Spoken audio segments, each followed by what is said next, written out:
And we're back with another episode of the Lakers Fast Break podcast. It's Gerald Glassford coming right back at you here from Lakers Fast Break.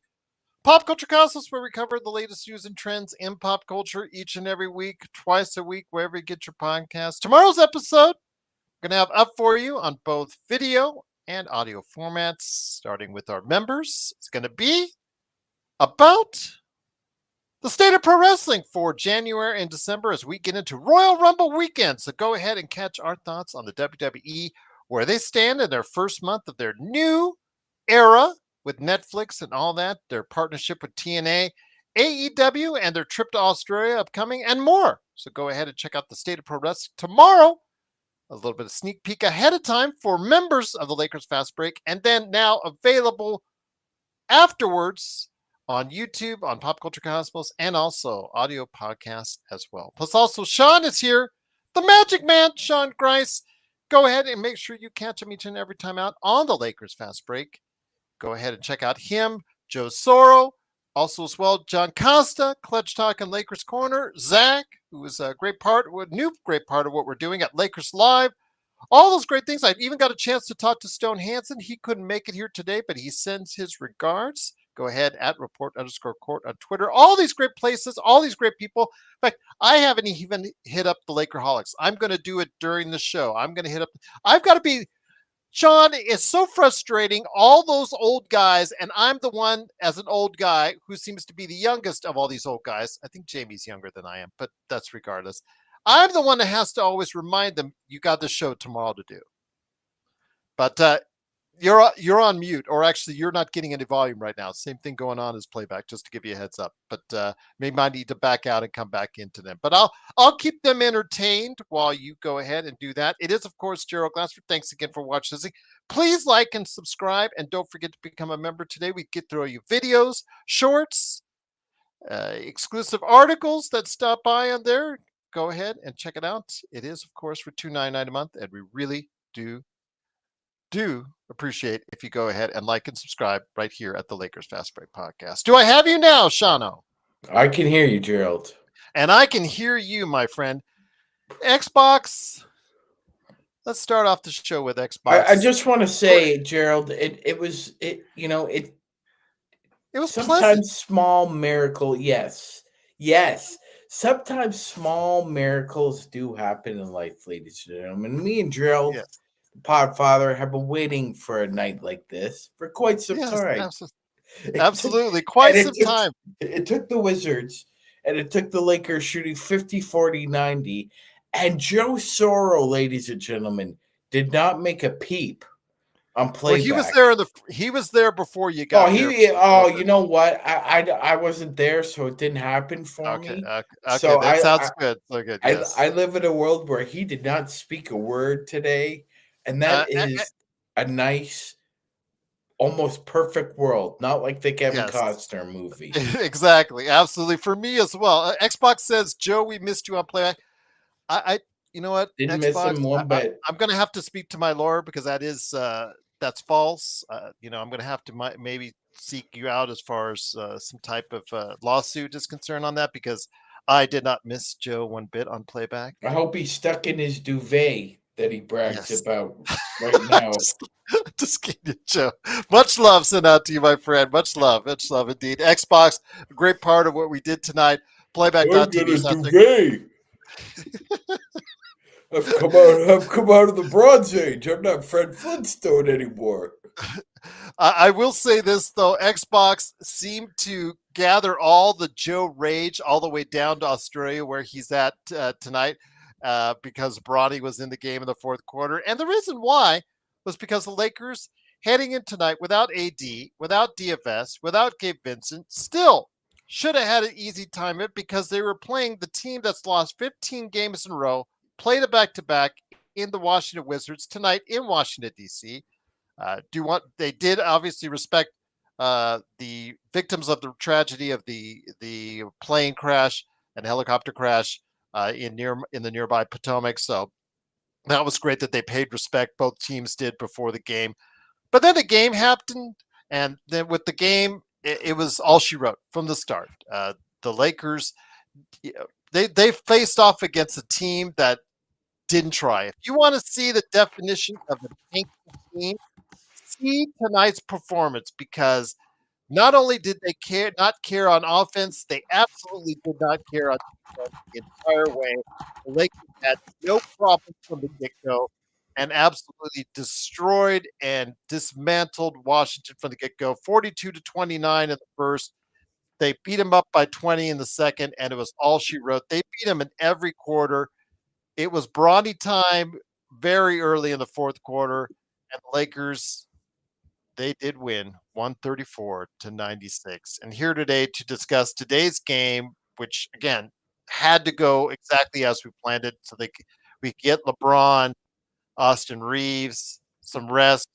Good man indeed. It is, of course, the madman from Toronto. He did go out of Toronto to watch this mess out of Toronto traffic. He did. It is, of course, the Magic Man, Sean Grice. Sean, great to have you here.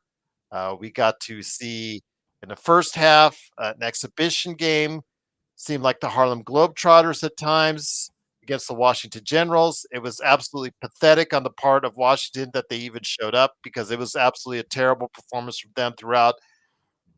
And then we got to the fun stuff in the fourth quarter. And if you heard on playback.tv/Lakers Fast Break, the amount of individuals trying to support Bronny for some strange reason, and the amount of individuals that are trying to just tell you the truth about Bronny, they varied, but they were actually it was about 50-50, Sean. But when the most interesting part of the game was the Bronny tenure in the fourth quarter, that just tells you how much of a rout it truly was tonight.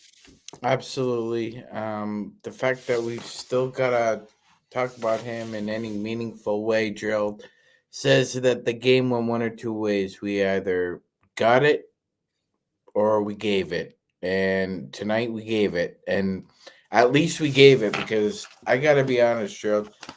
I was walking downtown in the streets of Toronto today, and I started feeling a little unease about tonight's game because with no AD, it would be typical of this group to overlook your opponent and decide that maybe we can only give 75% more. But actually, they pulled out a very good effort in that first half, Gerald, and actually impressed me with some team chemistry.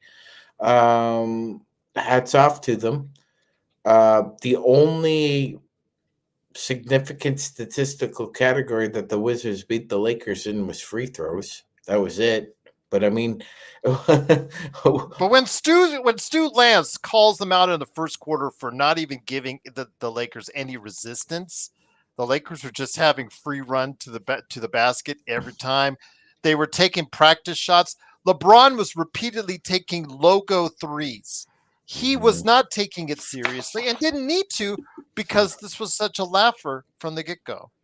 It was. It was. I mean, again, like you said, Gerald, you defined it very succinctly and correctly. The Wizards are a team that with no identity, and quite frankly, when Sarr is out of the lineup or Belial Koulibaly is out of the lineup, it's hard to gauge what they have right now, other than a bunch of miscreants, misfits, and ne'er-do-wells, because this is barely a NBA team.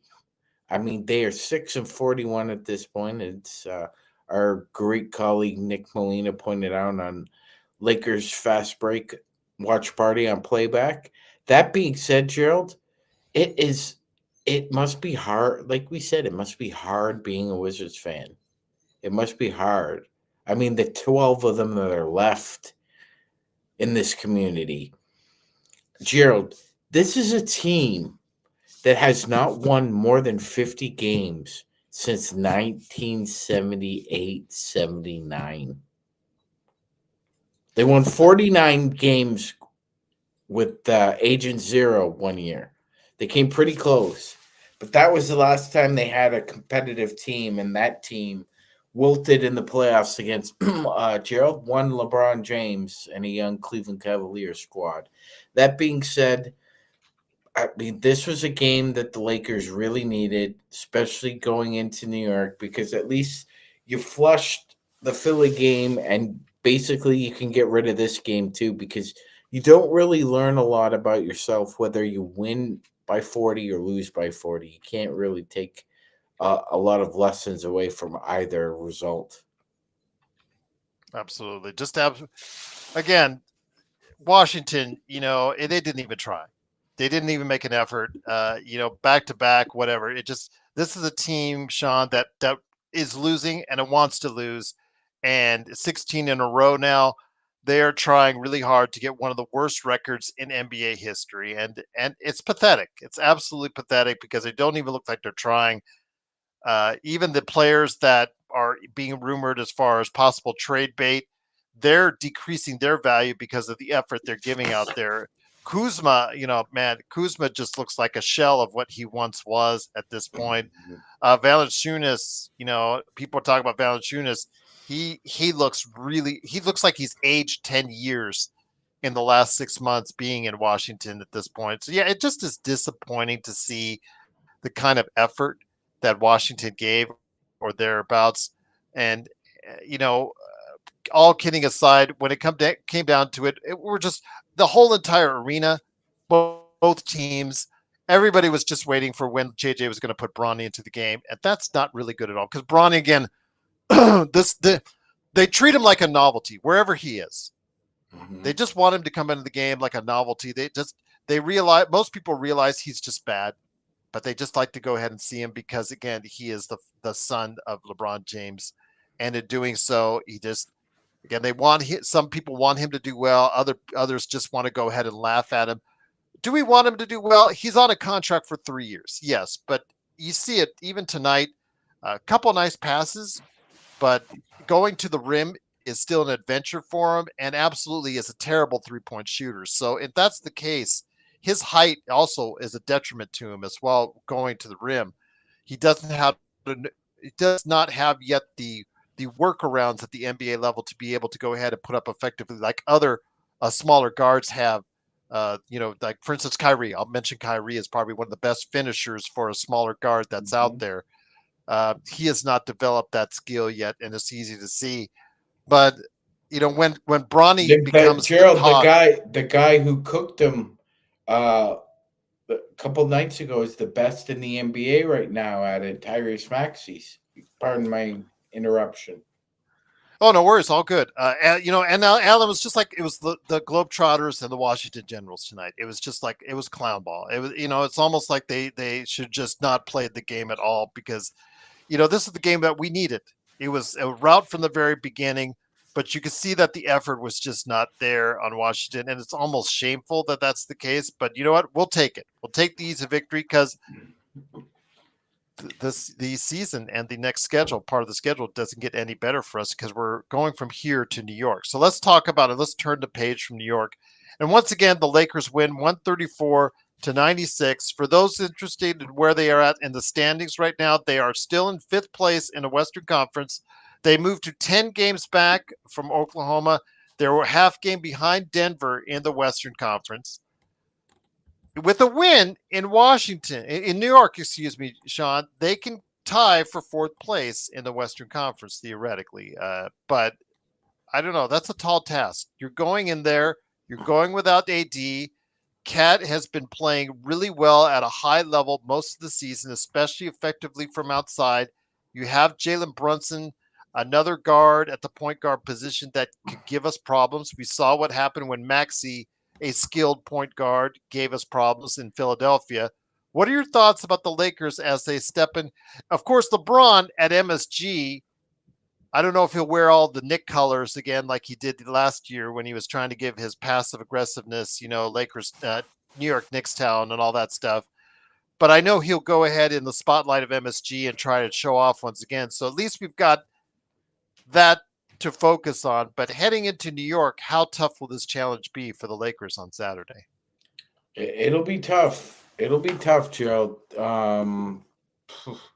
I'm hoping it's a competitive game, but I'm not so sure. Mm-hmm. Especially with AD being out because um, I do not like the idea of either a small ball five Jackson Hayes guarding Carl Anthony Towns for more than 2 minutes. Gerald, I think we could tolerate about 2 minutes of Jackson Hayes on Cat. Anything more than that, and we're in for a complete uh, bulldozing by a Well, team. let me ask you this: if DFS is well enough because he was out injured today, but they obviously set him down because of who they're playing against. But if a DFS or a Rui plays up against Carl, would that be a better matchup for them because at least they could guard him on the perimeter a little bit? That if DFS is healthy and you want to try that, I wouldn't be opposed to it. I that's not that's actually a decent idea, Gerald. It's a better option than Jackson Hayes. I agree. I agree. And Rui's had success before against Cat, um, being a small ball five. So I mean, yeah, I mean, there's a history there. So if either one or both of them want to take the challenge there, I'm all for it because there's no way we should have Jackson Hayes on the floor against Carl Anthony Towns. Once again, it is the Lakers Fast Break. It is the Magic Man, Shaw Grice, along with me, Gerald Glassford. Thanks again for watching this thing. Please like and subscribe if you haven't already. Anthony is in the chat. Again, as we've talked about already this week, Miles Turner is the name of the week. I feel like almost like a game show when we do this because it's the new name of the week. It's Miles Turner. His name has popped up back again. I'm surprised Buddy Hield, even though they're not on the same team. I'm surprised that they're not trying to attach him again on this trade. But yes, he is the LeBron. That's my reaction to a Buddy Hield Yeah. inclusion. Yes, the LeBron Wire rumor of the week has, because they're so truthful in what they say, they have no clue. But Anthony says, "What about Miles Turner? Miles Turner, yes, he cannot be picked up for a contract or an extension by Indiana. Yes, he will be a free agent at the end of the season. But yes, he can be re-signed by Indiana or anyone else. But correct me if I'm wrong, Sean. Indiana Pacers are just a half game out of fourth place in the Western Conference. If you are driving towards basically a home series, at least one home series in the Eastern Conference, excuse me, not the Western, but Eastern Conference, why on earth would you trade your starting center if you're trying to go ahead and get back up in the standings in the Eastern Conference after a rough start? Why would you trade your starting center? Absolutely blows my mind, people thinking that there's even a possibility or remote possibility of that happening. It wouldn't not when you're a small market team like they are. And Gerald Joe has Gerald telling you, reiterated that Kevin Pritchard absolutely hates the Lakers, Sean. yeah, he does like going back to his Portland days, even right. So yeah, I mean, there's a history of repulsion there with Kevin Pritchard and the Lakers. Yeah, definitely. Although he did get in on the Lakers deal with the Pelicans as we traded the draft pick that was going to be Isaiah Jackson to the Pacers. But other than that, yeah, there's really no history. Good one with Pritchard and the Lakers. And besides the fact that any team right now that picks up Miles Turner is only picking him up, as Gerald said, for a playoff run. He's making how much is he making, Gerald? So I think it's a little over 20 million right now. Yeah, it's like it's an oh, no, not his is not escalating, but let me go ahead and But bring up. yeah, he signed that It's in the high extension. 20s, I think. Yeah. And now he wants 30. He's not going to get 30 from the Lakers. Hell no, that's not going to happen. And I doubt he's going to get 30 from a team that trades for him. So this guy is going to be the starting center Oh, for the he's only Pacers. at 20. He's only at Okay. 19.9, Sean. Mm. So my bad on that. It's 19.9. Well, I remember him signing that contract, and it looked like I remember it being a team-friendly deal for some reason, but So anyway. you could trade him essentially for Rui Hashimura, throw in JHS, And but you'd have to throw in the first round picks on it just to get. it's so weird because all three of those guys essentially make the same. Four guys especially make the same kind of money. Gerald, Pirtle, Vooch, um, Pirtle, Vooch. Who did we just mention? Miles Turner Poto's 20, and Vucevic is around 20. and Capella's around 20. Like all Yeah, four of they're these all around guys, 20. So 20. yeah. Yeah, and So now you know JV. what a center, an average center in the NBA gets as far as salaries are concerned. Exactly, and we have to decide basically between those four because those are really the only four that would be available that you could conceivably put beside AD. So I mean, what exactly? And Gerald said, like, what are you giving up? You're giving up Rui, and you're likely giving up something like Gabe Vincent or JHS and Cam Reddish and Filler and Flotsam and Jetsam, and we'll throw in some basketball nets, whatever. But that's essentially what it's going to come down to. Pirtle, Capella, Vooch, or Miles Turner. And I doubt Turner gets traded. It's 50-50 about Capella, Gerald. Who knows what that Well, Capella's situation going to expire holds. again. These expiring contracts, and that's what people, with the Bobby Browns excuse me, the Bruce Browns, Yep. the as you said, Capella's. These expiring contracts are valuable to the teams that have them. If you let them walk, that's money off your cap. And if you're in the tax, Sean, that's extra money coming off your cap. So before you just say, oh, they got to trade him because they won't get anything, they will get money off the tax. And in this marketplace, in the CPA, 20, 30, $40 million in the case of Ben Simmons, $40 million coming off your tax. That's a lot of money coming off your tax. That might be almost as valuable as far as clearing that cap space as getting a player who may not even work out for you long term. Exactly, Gerald. And I'm sure, a lot of these GMs, whether it be Landry Fields, um, Rob Palinka,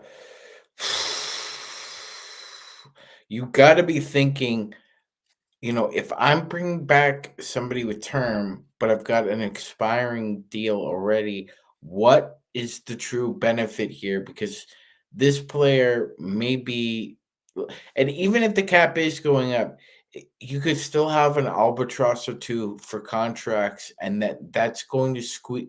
Even that's going to squeeze some teams because in this day and age, you can't afford to have a bad contract, especially with the constraints within the CBA. You cannot afford to have a bad contract, and two is just a death nail for being for having a competitive parity.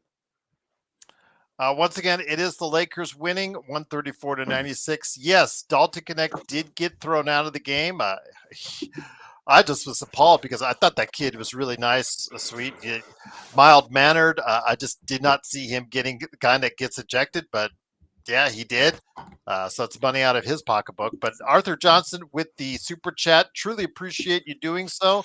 Cannot thank you enough. It really helps out the channel. He says, what kind of padlock doghouse is Cam in? Because he didn't play at all tonight. He was a coach's decision. If you notice, they put Max back in a blowout before giving Cam some run. Yeah, he played the other game in Philly, but did not get a chance to play tonight. Cam is at the back end of the doghouse right now. Arthur, you've got it. They obviously wanted to see what they could do, play some young guys in there. And maybe because Cam is a veteran already, they didn't need to give him any run because they felt this is the time for the young guys, the Maxes, the Connects, the Jamesons, the Colocos, the Bronnies to go ahead and get the burn. They feel that they already know what they have in Cam Reddish. So if that's the case, I guess they just didn't feel the need to throw him out there. But if you're Cam, you got to be deflated right now that you didn't even get in a close to 40-point blowout in Washington, Sean. Yeah, Gerald couldn't cut the mustard for JJ's liking tonight. I, ju- I think it's just a matter of he could very well be in the doghouse. He could. Uh, I I would look at it more at a as a sense of practicality, Gerald. I already have Jared Vanderbilt, who probably gives me almost nothing offensively. I can't run any sets for him unless it's a lob. I can't run any sets for him unless it's an alley oop. I can't run any sets for him, Gerald, unless he is by himself, unopposed, under the basket, and can lift the ball over his shoulders to get a layup. Those are the only three spots I feel confident in Jared Vanderbilt as an offensive player. Gabe Vincent, as we know, is hit or miss from a shooting perspective. So you're behind the eight ball there offensively. If you're going to add in Bronny and Koloko, it's hard to get somebody to even himself came ready to speak up and say, "Yeah, coach, I can come in and give you 5 points." Oh, really? Well, those 5 points in a 38 point swing are not going to help you one way or the other, and I think that's basically what Cam is now. He's a cardio the sum zero cardio bro. Neither positive nor negative. He's just out there, just getting his exercise and trying to be the best darn teammate he can. Well, now he's gonna have to do it for the bench, and thank goodness for that. Jordan, we're talking about the offensive. Okay, when you guys try to make excuses like, for instance, second chance opportunities, steals, hustle points, things of that nature, I understand basketball more than you guys think. I've been watching this game since the '70s, so don't tell me I don't understand basketball because I clearly understand basketball more than most people will ever know in their entire lives. So let's get that out of the way. Second of all, is Vando is terrible on the offensive end. Unless he's getting you offensive rebounds, he's providing you very little on the offensive end. And what is troubling, Sean, is get this: when you think about it, Rui has issues making layups, and then you have Vando who can't make a layup to save his life. You have Cam that can't make a layup. I always say him going to the basket is like an adventure. You have Bronny, who we saw tonight, has issues simply because of his height. He cannot extend far enough to get that ball consistently in the basket as far as that's concerned. Not even counting what he can do on three. Gabe Vincent isn't a guarantee at the Yeah. rim either, They, Gerald. they have so many players who cannot finish at the basket. It's kind of troubling when you really take a look at it. But again, Vando gives you other things. I get that. I understand that. But as an offensive player, do not tell me, Jamie, that he is anywhere near as player as DFS. And I don't even think DFS is great. I think DFS is an average player. He's just a rotation guy. He can give you some defense at the three, the four, the five, and then he can give you some offense and shoot outside. But he is leagues ahead offensively than what Vando can do, and we saw just a little bit of that tonight.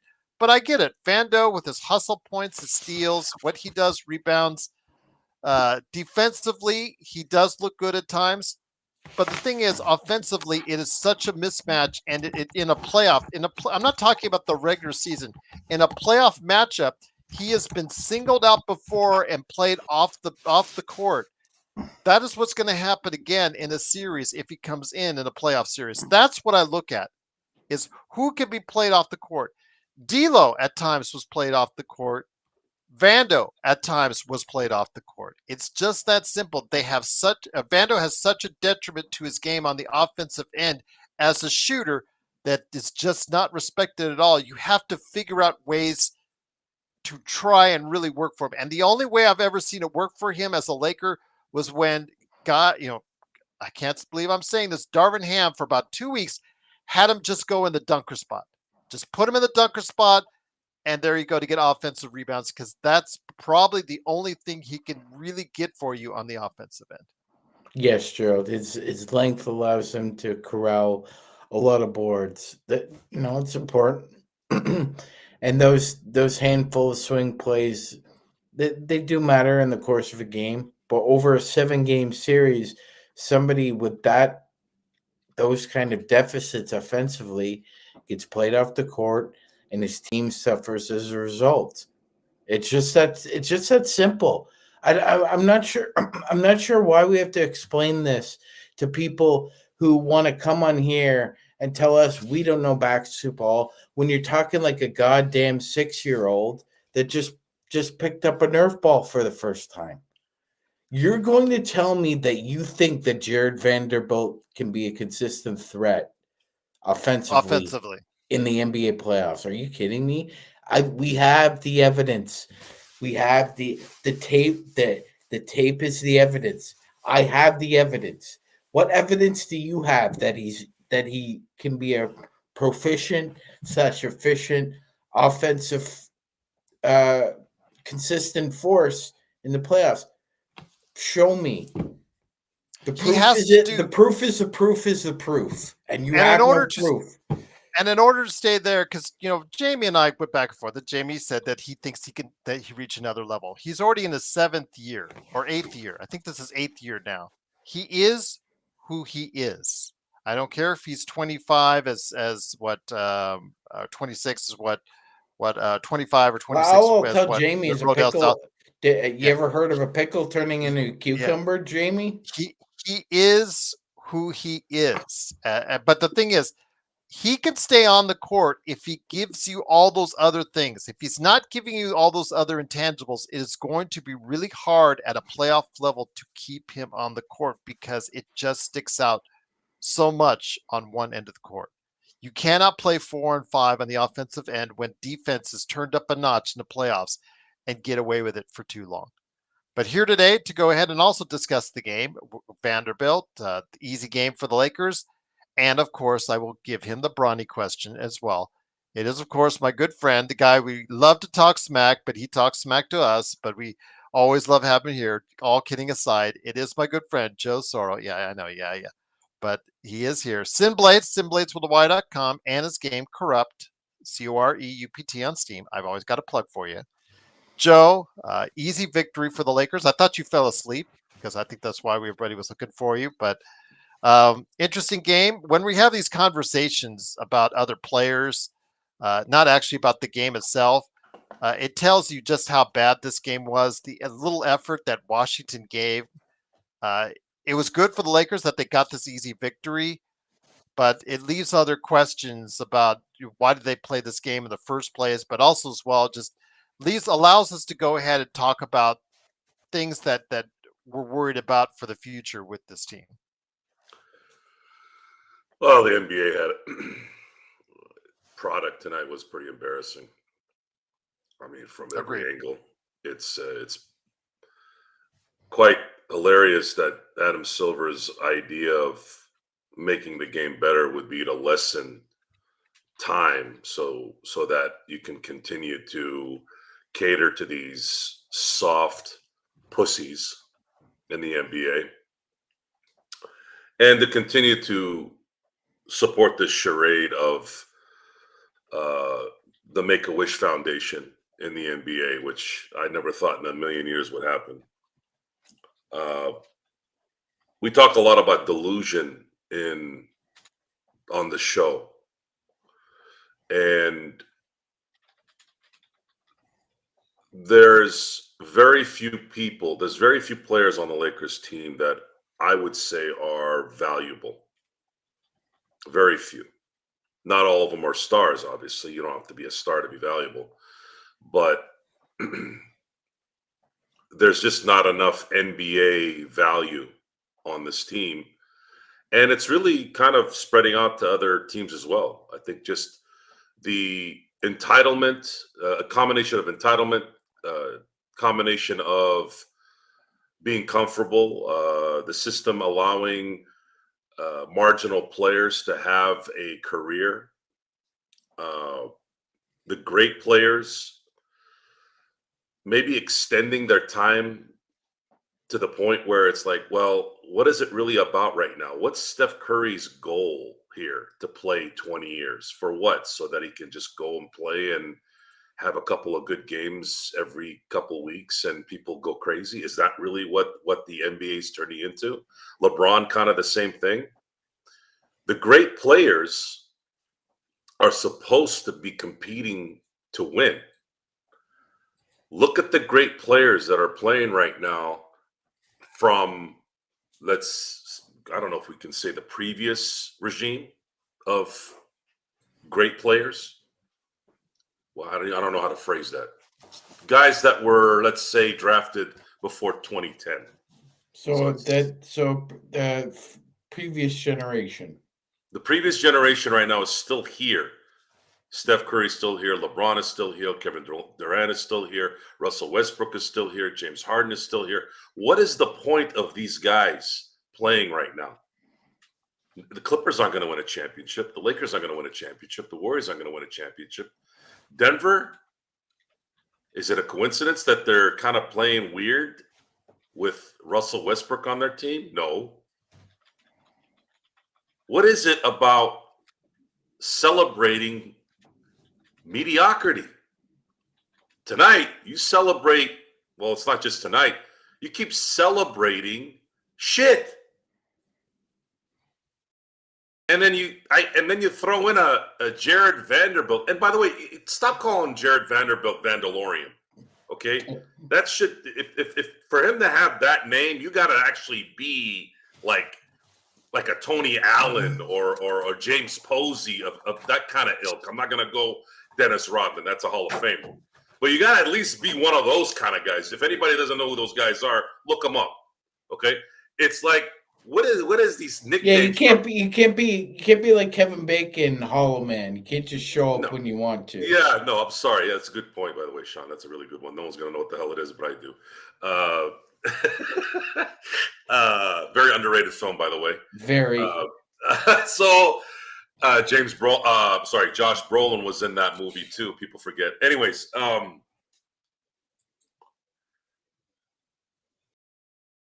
I don't see here's what happens in conversations. And this is why, for those of you who are on this show, this is one thing you will never get here. And this is something good, guys, because I want you guys to take this in your own lives. So you ever been in a setting where it might not be your crowd and they might say some things that aren't really of your view? This isn't political or anything, just in general. Like, it could be anything. Yes. And you sit there and you sit there and you know, you're like, oh, that's a good point. Yes. Oh yeah. Because you don't want to be rude. No. You know? Oh, it's Jamie Sweet. That's our guy. He likes Jared Vanderbilt. And you're having some drinks and I don't know. What do people drink these days? Boons, some kind of fruit drink. I don't know. White Claws. There you go. White Claws. There you go. White Claws. Yeah. We're all cool together, guys. We drink White Claws. And you start talking about all this. Like, one guy or one lady can say something that you know deep down, if you're talking with your boys away somewhere, doing whatever, you'd be like, what up? Yeah. Oh, what are you? But you're going to sit there and you're going to be like, oh, yeah, yes. Oh, yes. Folks, you ain't getting that here. Okay? Jamie, Jared Vanderbilt sucks. And you can give me every excuse, or you can give us every excuse on why he's not. And like Sean said, look at the tape. Guys, look at the tape. Don't look at us. We're just telling you what's going on. The problem is you're all stuck in that setting where you don't want to be rude. It's not rude when it's the truth. So tonight, I wouldn't say I fell asleep. I mean, I might as well have.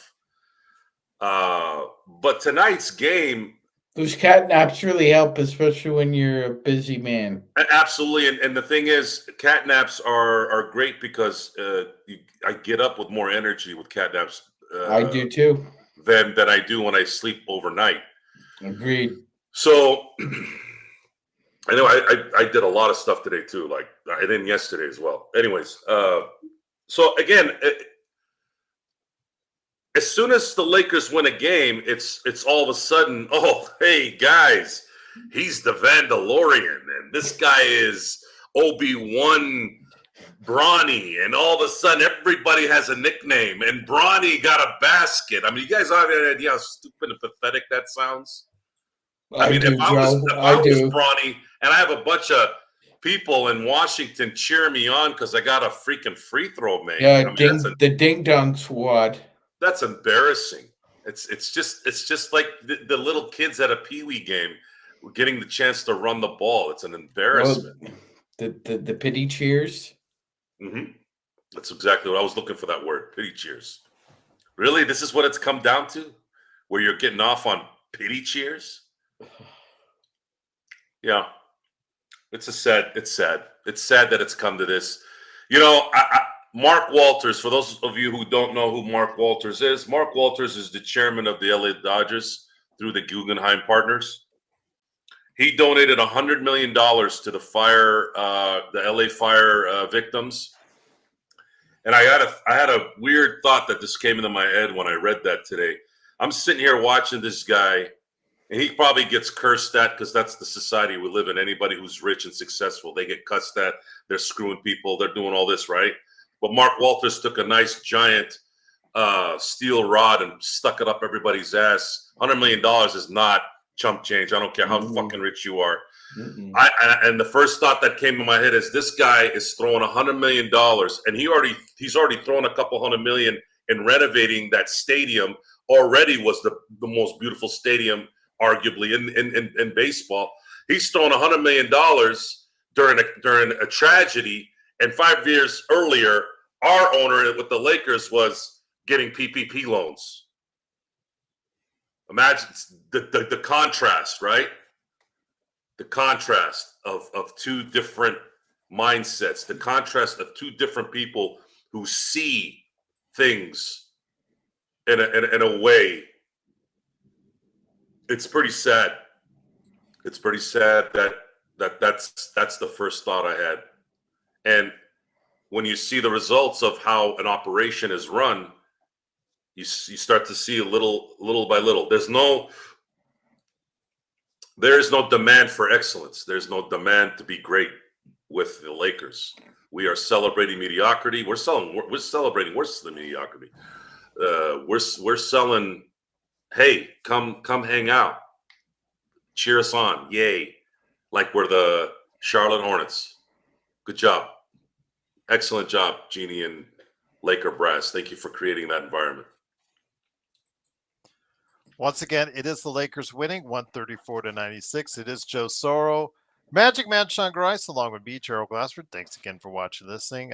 Joe and Sean, I don't want to forget, people have been asking in the chat. They want us to go ahead and talk about Shake Milton. I can't really say the 21 points plus 25, all that, 7 of 8 shooting. You know, that's nice, but this game was decided already in the second quarter. This game was already garbage time in the second quarter. If you saw the effort that they made on the defensive end, Stu was calling Washington out. No resistance at all in that second quarter. Shake, nice game. Again, putting the points in there, but it's like Dalton Connect in garbage time. How much can you really take out of it? It's nice. Maybe that will build confidence for Shake. Maybe that will build some confidence if Gabe can't play on Saturday, so that they may use him against the Knicks, Sean. But I don't want to take too much out of it, because when you have these blowout games, you just got to use them as confidence builder for Bronny, for Dalton, for Shake. For these guys, the opportunities sometimes are few and far between, so you got to take advantage of it. Bronny really didn't do that tonight. Couple good passes, did get to the free throw line, but couldn't hit a prayer from 3, and trying to make a layup was an adventure for him as well. But still, for these guys, Sean, I don't know how much, even when they have a good game in a blowout like this, we don't know how much you could really take out of it, because you got to understand what the effort was like on that other team. You have to, Gerald. You have to. And we said it earlier. We said it before on this show. you can't really take any lessons away from an ass whooping, whether you give or receive. Some games you're the dog, and other games you're the hydrant, but you can't take anything away from those games. Really, you just have to get rid of both a win and a loss. It's there really aren't any takeaways.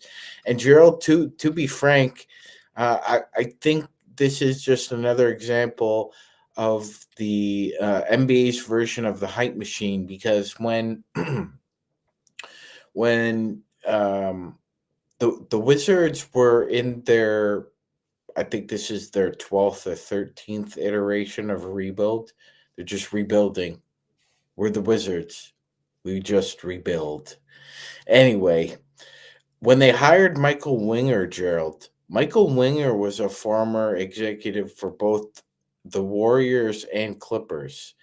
And this was a guy who was lauded, uh, given pats on the back around the NBA's media tour for the Wizards making such a great hire. Meanwhile, the Wizards are a floating turd, Gerald. They've been a floating turd for about 40 years. Um, there's just no turning around this type of situation unless you find a diamond in the rough or a transcendent superstar that completely changes the face of your franchise, because they've tried rebuilding every which way. And Yeah. this owner is an interesting one, because it's not as if Ted Leonsis is immune to winning or allergic to it. Gerald. He's won a Stanley Cup with the Washington Capitals, and he's shown the motivation to spend money if if his team is a contender. But as he's found out, winning in one sport doesn't necessarily translate to winning in another. Um, Even if you have the same philosophies, I mean, it's apples and oranges, and um, I don't think it matters who owns this franchise. They're just cursed. This is the elephant's graveyard of NBA careers. It used to be the Clippers, but the Clippers had um, a silver lining with Blake Griffin and Chris Paul, and they've been able to shine a little light, a crack of light through the rest of the NBA. The Wizards, meanwhile, are a dark cloud that will never fade.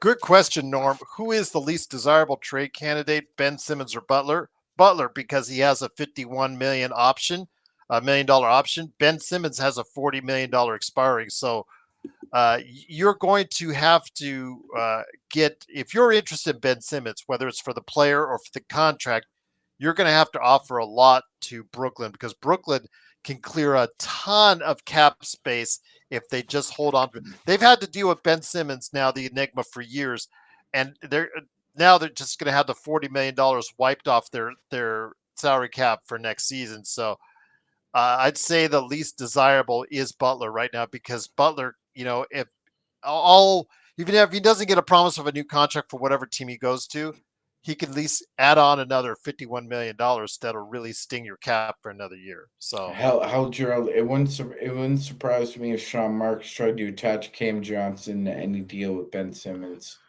Ben Simmons not going anywhere. Sean Marks is keeping Ben Simmons, because that 40 million coming off your books is very attractive. And I'll just leave it at that. But it is, of course, the Lakers Fast Break. Truly appreciate you joining us. I know Kurt's doing it again. Danny said, "Can you smell what the Lakers are cooking, Uncle Gerald? Let's go, Lakers." Yeah, good win tonight, Danny. Very good win for the Lakers. They did exactly what they had to do. And I know that, you come on the show sometimes, you hear us nitpick and things of that nature, and often say things that maybe, like, we won by almost 40. Why are you guys acting like that? Because we want to see the bigger picture, Joe. And so when Bronny comes into the game in the fourth quarter, it's, as CJ said it best, it's like a participation award, because people are cheering him. They're cheering for him to come in the game. They're chanting his name. all that stuff. To me, I call it like a novelty, like when early in the 80s when it was Chuck Nevitt time, when the Lakers were up by 40, and it was treated like a novelty because he was a 7'5" oddity at that point in time, for lack of a better term. Your thoughts on this? Because again, Bronny, uh, I don't see the growth. Good, a couple good passes. He did get to the line, made his free throws, but as a player out there on the floor, easily guardable by the other team. Oh, every time he drove to the basket, he's just not tall enough to go ahead and extend to be able to get it over his man. And the three-pointer, airball. What can you say about that, Joe? Just absolutely another Bronny performance indeed. Go home and play video games. You don't belong in the NBA.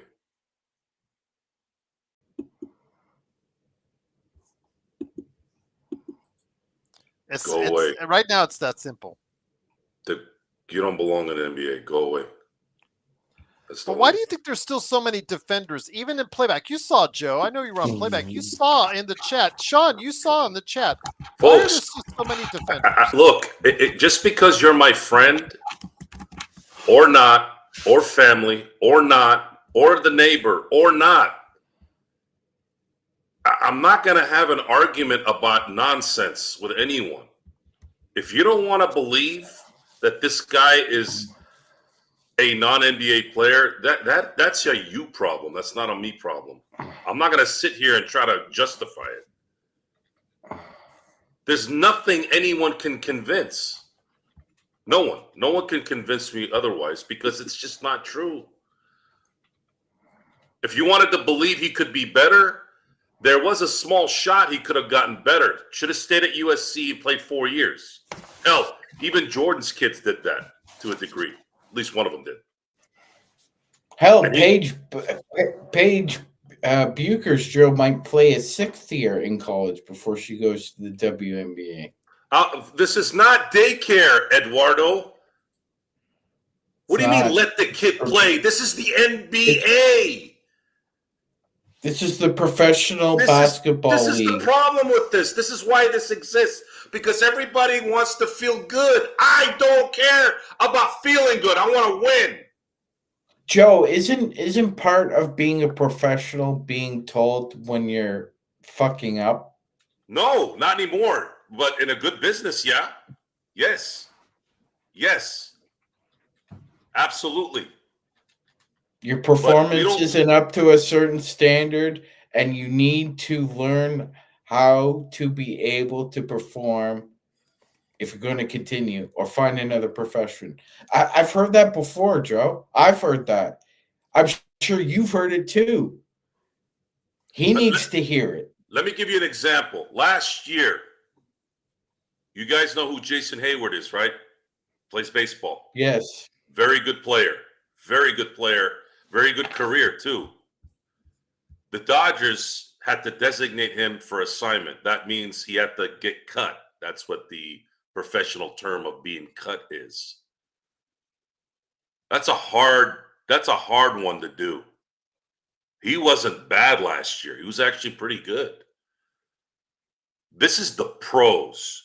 If you have any slight chance of costing games in the future, during, whatever, you got to make that call. This is a joke, guys. This is a joke. And it's been a joke since draft night. I'm not here to watch patty cake. I'm not. And if you're going to make me watch it, then I'm going to say something about it. And this isn't Growing Pains, Joe. I don't even think Growing Pains is Growing Pains. I mean, shoot, you still have to have talent to be on Growing Pains. You got to be able to know how to act. If you don't know how to act, what the hell's your point? I don't know. I'm not. No, this does not. There is no room here. No, I feel like going off like Frank Costello. Like, this ain't reality TV. It's not. I'm comparing the two sides, right? I keep using that as an example. Go watch. If you have time, I know it's very hard to watch everything, but go see the difference between elite, the elite and then this garbage pail that's being run in LA by the Lakers. It's not even a close how different it is. You all want to cheer. You all want to cheer some guy that for what? What are you getting out of this? I don't get it. Focus should be on winning. Focus should be on fundamentals. You're wondering why Rui can't hit a layup, maybe because there isn't a coach or somebody over there trying to show him. We said this 2 years ago. I said, look, if you're going to have a problem hitting a layup at 6'8", and it's not like Rui and LeBron are small guys, okay? I saw AI, for God's sakes, never miss a layup. AI was listed at 6 feet tall. That guy was not 6 feet tall. He was 5'10". You know how I know? I've gone to a game before, and I could see with my own eyes. He was about 5'10". That's with shoes, by the way. That guy never missed layups. He never missed layups. Didn't matter if there was traffic or not. Well, Joe, we can't expect him to be AI. No. I'm not saying he's got to be AI, dribbling the ball and creating space. I'm talking about a layup. A layup is catching a pop fly in baseball. That is fundamental 101. You got to do that play. You can't miss that shot. You can't. You're a pro. These guys don't do that. Vandalorian. Okay, where did he get the DeLorean from? What did he do? What, he got a couple of steals for a few months? Didn't he almost pull a Ben Simmons on a layup once? Guys, wake up, man. You got to wake up, seriously. And I know if you do wake up, you're going to turn into more negative Nancy, because that's what you've been taught. You've been taught everywhere in your life, when you talk the truth, it's negative. This is true. It's not negative. It's true. This team does not have the talent, and they don't push the talent to be great or to develop, which is weird, which is really weird, because they were doing so well there for a while. They were developing free agents. They were developing late round picks. What happened? Why did that change all of a sudden? Why? So we can value jersey sales and a midget? Come on. Did you just call him a midget? Did you just call him a midget? Yes, I did. It's a funny word, midget. AlanYST says we have like 7 days before trade deadline. Joe Magic, are we expected to make a trade? If so, each one of you tell us what the Lakers are going to do. So I'll start off with you, Sean. Are we expected to make a trade? And if so, what do you think it will be? I foresee a trade, a small one, unfortunately. I'd like to see the McGuire center and appease AD a little bit and create a little bit of homeostasis with the 7-8 man rotation we're gonna have in the playoffs, because you need something. We can't again. I'm sure Rob Pelinka is smart enough as a snake oil salesman to understand that you can't go into the playoffs with Jackson Hayes as your backup center, because AD is gonna have to sit. Like Gerald said, he's going to play maybe 40 to 42 minutes. So if you're expecting Jackson Hayes to play 5 to 10 minutes, we are going to crash and burn in those 5 to 10 minutes, Gerald, in playoff games. And as we've seen before, when that happens in that 5-minute span, it's really hard to dig yourself up out of a hole like that. Joe, I'll bring it back to you. And once again, the Lakers do win 134-96. Jamie, it's all in good fun, my friend. That's, I do respect your opinion. I don't agree with it when it comes to Vando. But again, I do respect it. And I know you'll be shouting a lot from the rafters when you come up Saturday for your time with the Lakerholics group, which I truly appreciate you and the Lakerholics stopping by on the weekend. Joe, I want to bring the question to you now. Alan was asking if you think a trade will be made. And do you think, and who might do you think the Lakers be leaning on? If that's the case? I think there will be a trade. I just don't know how, who, and what. I have no idea. The center is a position they need. Valanciunas playing terribly actually is a good thing for the Lakers because that means his value would drop, is continuing to drop. And to put it in perspective, as bad as Valanciunas is, he's still better than what we have. So if you can get a couple of second rounders for him, so be it. Even Nick T has said with Kelly Olynyk, if you can give like a second rounder, because the Lakers' second rounders this cup are really bad. Throw one. I'm not looking anywhere near Utah or Toronto, and you all know why. Okay. The Masai and Ainge are abhorrent. They're abhorrent GMs to deal with. Okay. I just don't even want to think about those guys honestly because they're useless. Washington has got history with the Lakers. I think there's a good chance there. Indiana is not going to trade Laker Tom's favorite basketball player that ever lived over to the Lakers. Anyways, Kevin Pritchard hates the Lakers probably more than any GM in the NBA. So focusing on the what you need to know, folks. So you were talking about, I don't know if people were being rhetorical by telling you don't know anything about basketball. We know everything about basketball.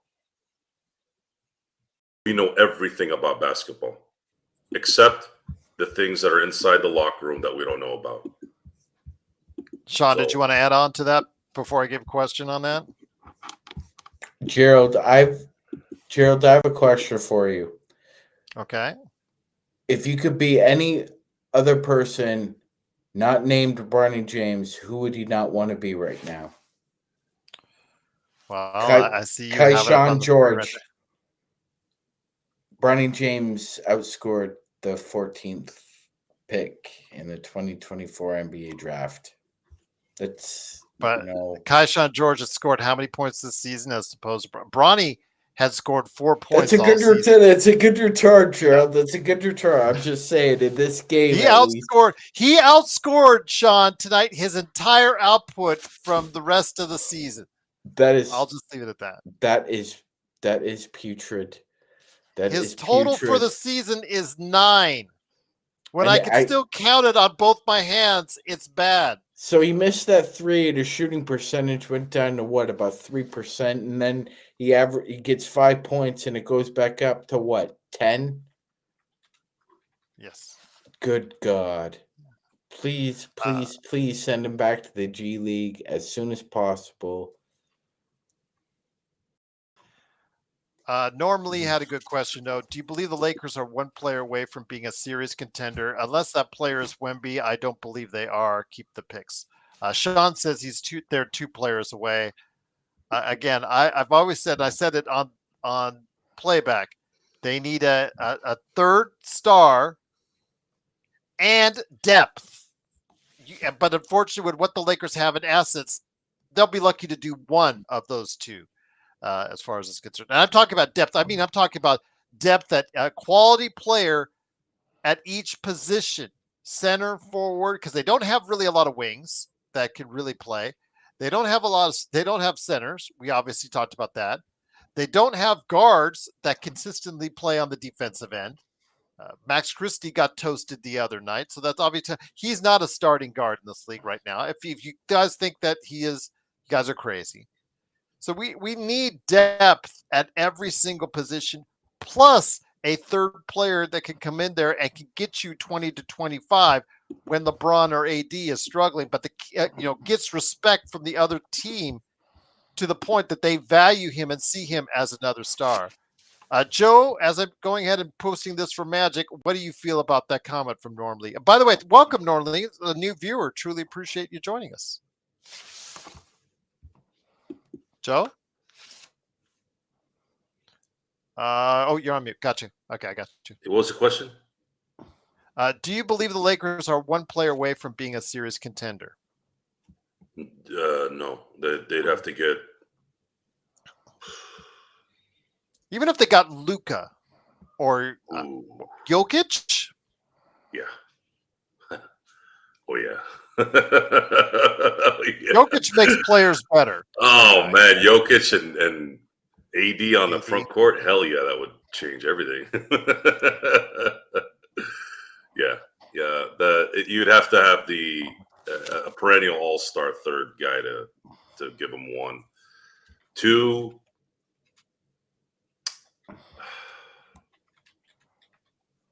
Yeah, I don't know. Two would be.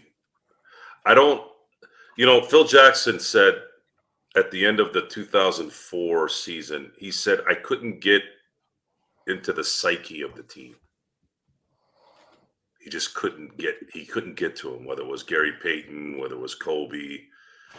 He couldn't tap into Shaq's, even though Shaq had a pretty good game in the finals when they were losing. It was game 4, I believe. That was pretty good game by Shaq.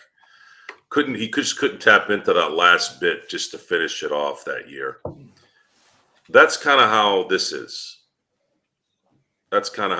This team is it's not, I don't know if microcosm is the right word, but they're the quintessential kind of poster child of what today's NBA culture is. You could use microcosm there, Joe. Good for you. I know. It just it's not that they're not. We look at okay. Let's look at Max Christie, for example, tonight. It's what James Worthy said that one game, Joe. When you want the truth, and you're watching Spectrum, listen to Big Game or Robert. But Big Game said it, Joe. All these guys are interested in is working out, getting tattoos, and fun for the gram. That's it. Yeah, and it's been supported. It's enabled due to the culture of the NBA. So I'm going to use Max Christie as an example. Max Christie had 13 points tonight, and he played 30 minutes. He didn't shoot too bad either. Now, I'm not trying to pick on him. I'm just using him as an example. Where was he in the Philly game versus today? He was nowhere to be found in the Philly game. That was the kind of game we needed him. That's the kind of game where you're a starter on the LA Lakers with LeBron James and Anthony Davis. That's when we need you to at least make it a little bit more difficult for someone like Tyrese Maxey. I know you're not going to stop him, but can you make You're it not. work? You're not. Yeah, we know you're not Trevor Ariza. You're not Runner Test. We're not asking you to be Alvin Robertson, but try and stay in front of him. Keep him east to west. Don't get him going north to south. But you didn't see that. And that's the part, that's the job that the role players need to take it upon their own accord to focus on in moments like that. But they're not trained to do it, likely not talented enough to do it, and they're not really mentally about it. And it's something that you have to, and it's not just Max Christie. I was using him as an example because I wanted to make my Maxey point across, because that was the main issue. Now, JJ Redick didn't make it easy by putting in a player who couldn't guard a dead corpse. But the thing is that those little things always creep up. They're always festering around. And the people who have been watching basketball for the last 10, 15 years, you probably don't know what it really means to go to the games and play, because you're used to this now. You don't know any better. They used to say a lot of the same things. Oh, these guys are prima donnas. Oh, this is a players' league. It's always been a players' league. Always. You want to know the difference? They played 82 games. Their careers weren't 50 years. They got their 13, 14, if you were lucky, in, and that was it. You got the best in that time versus kind of lackadaisical, kind of, okay, I'm going to play a few games so I can preserve and make more money. See, for them, yeah, it makes sense. But for the fan, we have allowed this to happen and we have supported it. And we've gotten mediocrity because of it. And I'm sorry, but you saw Kobe, as soon as his wheels start coming off, he retired. Isaiah retired when his wheels fell off. MJ retired in 98, even though he knew he had a lot because he knew the system that he was going to go to next wasn't going to work. Shaq is probably the first big superstar that I saw hanging around. And then before him, maybe Moses Malone to a degree, but bigs sometimes do that. But in terms of like the perimeter stars, usually those guys check out right when they know that they can't do what they used to do. And the reason why is for things like this, because you start to get connected to that mediocrity. Oh, maybe LeBron can be LeBron of 2020 again, or 2018 or 2016. And then if there's no one else to help him, and of course the systems is not allowing the teams to have any kind of talent anymore without penalty. So mediocrity at its finest has reared its head, and it is here, folks. The NBA finally got their hard cap. It's just worded different. It's called the second apron. And I want to make this very clear, especially now that baseball season will be rearing its head soon. And a lot of these crybaby bitches out there that are pissed off that the Dodgers are getting all the talent. Oh, and by the way, most of that talent is coming in, taking less money from other teams, just so you know. Yeah, now everybody's crying about a salary cap in baseball. Let me tell you this right now. Stick your salary cap up your ass. You're not going to have it in baseball. If you don't believe me, go read the information on the 94 strike on why that didn't happen. We don't need a salary cap. I hate salary caps. You can't do what you need to do to win. Fuck off. Sell the team and go do something else. Yeah, exactly. If you don't want to spend the money, don't spend the money. To be satisfied with your profit margins at the gate and your merch sales, and maybe you make the playoffs every once in a while, Joe. But don't complain that you're 50 feet of crap, and everybody else is spending $300 million. Your owner's a billionaire too. Every owner in baseball is a billionaire. Well, Joe, hold on. By the way, Jamie, I stopped talking about that schlepper like 10 minutes ago. I don't know why you zoned out. Magic Man and I know why. Mm-hmm. I know why I know because I'm talking baseball and he went to sleep. But I'm using that as a example. No, he's an Angels Yeah. fan. He went to He's an Angels sleep. fan. He went to sleep. It's okay. I get it. Hey, you guys have great food. I'll tell you. I'll give you that. You have amazing food at the ballpark. And it's really easy to get in and out. So good for you guys. You got to do something right over there if you're going to want anybody to go over there. But again, if you're going to, the difference between, let me ask Sean this. Sean, the difference between a billionaire who's got $1 billion versus a guy who's got $5 billion. Are we crying a river for the guy that only has one? Mm-mm. No, Joe. No. It's funny how convenient that becomes, right? Now all of a sudden you got a bunch of broke ass people taking up. Well, it's not like it's Cohen and the Mets. Oh, now you're comparing billionaires. What, you think that's the only billion they have? You think they can't go make another billion? Okay, I'll use Danny's example. Look at Jerry Jones. Jerry Jones has the most valued team. Folks, are you listening? I'll leave it at this because it's important to talk about.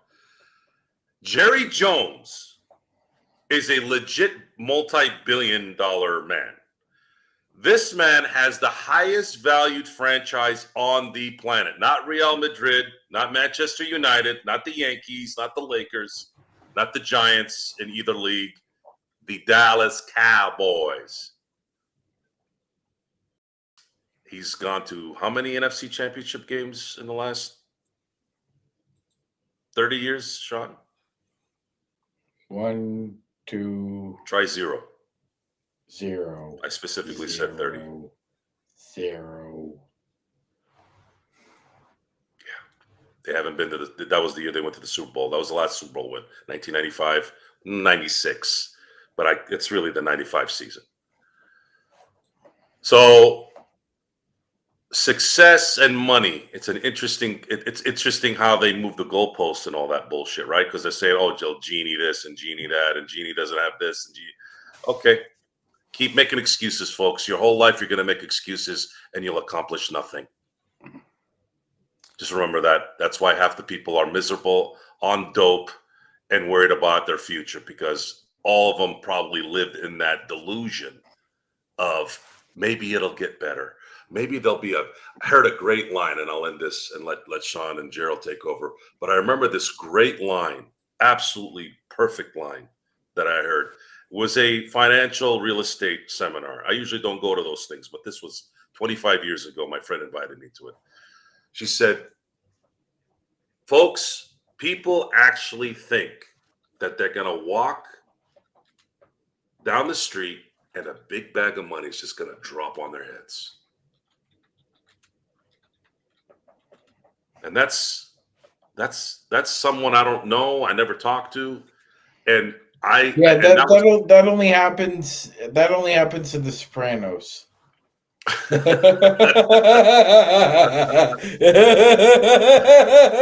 man, now I gotta go watch that. They threw a big bag of money out the window. So before we head on out, guys, just wanted to go ahead and mention real quickly the All-Star reserves were announced for the West. I'm going to go ahead and flash it here on the screen. Anthony Edwards, AD, Anthony Davis, James Harden, Jaren Jackson Jr., Alperen Sengun, Jalen Williams from OKC, and Victor Wembanyama. For the East, let me go ahead and flash it up here again. Jaylen Brown, Pascal Siakam, Darius Garland, Cade Cunningham, Evan Mobley, Damian Lillard, and Tyler Hero. Guys, I understand they're still under 500, but as we saw on Tuesday, how could you leave out Tyrese Maxey? I don't get it. I don't understand it. The kid's playing his heart out. He usually doesn't have George and Embiid there the whole season. The kid is playing his heart out. You saw how he destroyed the Lakers. That was an all-star performance. How do you leave him off this list? That's the one snub I think I'm really at odds with. Magic Man, I'll start with you first and go with Joe before we head on out. Who do you think got snubbed in the East or the West or both? Was there a snub on each that you want to go ahead and mention? Well, I know a lot of people are pointing the East. The three that stand out, Gerald mentioned one. Trae Young and LaMelo Ball being left off. All due respect to Tyler Hero. I mean, you're having a nice season. Maybe one day you'll win a Sixth Man of the Year, Tyler. But to me, Tyler Hero isn't an all-star, Gerald. And Would you put Trae Young in there, or who? I'd put Maxey in there. I mean, to me, it'd be a flip of the coin between Maxey and Ball, who replaces Hero there. But I think both deserve to be on there. As far as the West goes, if Wemby's going to win Defensive Player of the Year this year, why is he just a reserve? That would be my question. Well, that would be my question. He didn't get enough votes to be the starter. That's still a fan popularity contest. I understand that's a fan popularity contest, but now the Defensive Player of the Year is likely going to be a West reserve. I don't think that's happened in the history of the NBA, Gerald. Okay. Ben Wallace wasn't a reserve. Dwight Howard wasn't a reserve. Go down the list. Gobert wasn't a reserve. I think he might have been a reserve 1 year when he won. But I mean, Wemby's the face of the NBA. It's supposed to be the new face of the NBA drill. Put him beside Jokic. Have two centers. Why Well, again, not? well, I understand the way it's structured. Was it 50% is based off of fan voting, 25 is the coaches, and 25% is the players picking for And I guys. think, and I disagree with that because Gerald, we've talked about this before. There's a lot of West Coast bias because a lot of people don't stay up till for midnight and 1, so not a lot of people are watching Wemby unless he's playing the Knicks at 12 o'clock in the afternoon, or unless they've got an ABC primetime game. That people aren't staying up to watch the West reserves. It's disappointing, but I mean, this is they gave the fans the voting. Anthony Edwards, I mean, that one's a bit of a toss up. It's on the fence. You can make an argument he should be on the All-Star team. You can make an argument that he shouldn't. I personally wouldn't put him on this year, Gerald. I think Minnesota as a whole has disappointed a little bit. They've kind of regressed. And, I'm kind of 50-50 on Ant. Joe, I'll bring it back to you as we close this on out. You see the West and East reserves, my friend. Any thoughts on who might have got snubbed? Like Sean, do you feel that someone's there that doesn't deserve it? Or what are your thoughts, Joe? Do we still have Joe? His router is playing games with him again, so we may not have. No, Joe, he's not frozen. He is frozen. He is frozen. Yeah, I saw him move. Now he's frozen. Yeah, it's frozen. Yeah, his router's playing with him. So I'll wait for his response here in just a minute. But yes, again, if you have thoughts, Trae Young's name has been mentioned as well because he's having a 20-10 season. Once again, I know that he's been a part of their success, which has been limited. They're right around 500, but still. Zach LaVine, who we talked about, he's averaging close to 50, 40, 90, and absolutely. Mm-hmm.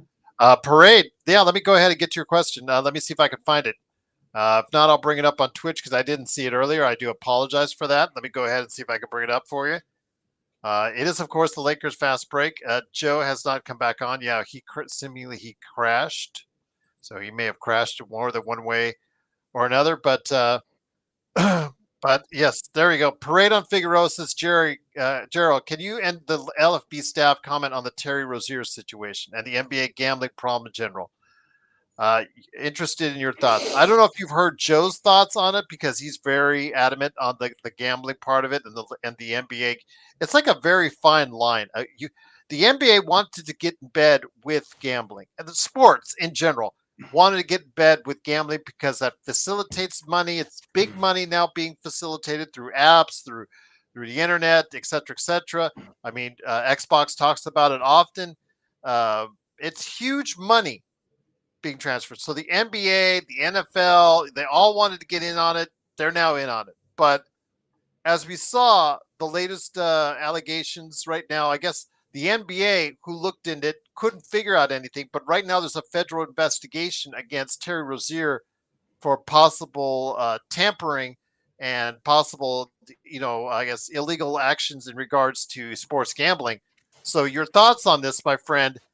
That fine line may have been crossed, but what is laughable, my friend, is that if the feds actually figure out there was something wrong and prove something wrong, what are your thoughts on this? Because it can really go wild. And then I'll get Joe's thoughts on the as far as the East and West snubs on that as well. But go ahead and Matchback.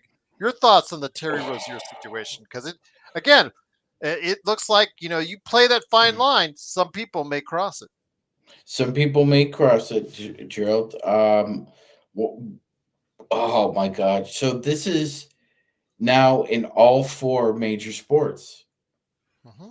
All four have been affected in some way, shape, or form. I forget the name of the Major League Baseball player who was suspended. You'll forgive me. I'm going to go ahead and impersonate Otani right now while I make some bets. You'll forgive me, Sean. No, go ahead, my friend. I'm just kidding. Anyway, Gerald,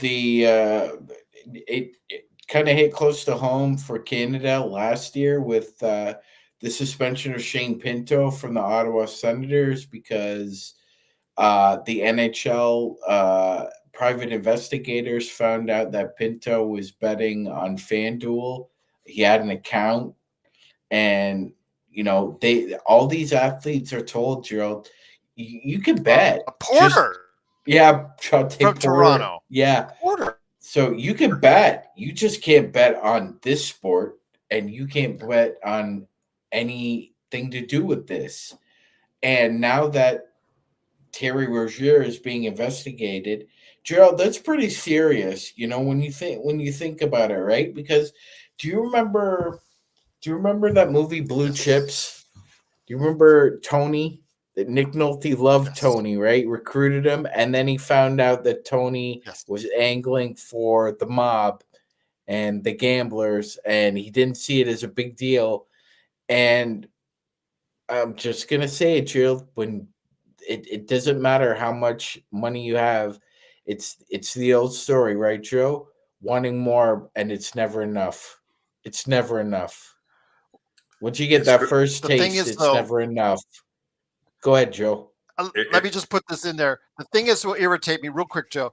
If the feds find something and convict Rozier on it, and the NBA looked at it already and did nothing, that speaks volumes on how the NBA treated this. But Joe, I know you have a lot of issues over the years that we've talked about sports gambling and the fact that all these sports are getting in bed with it. But we see with the possibility that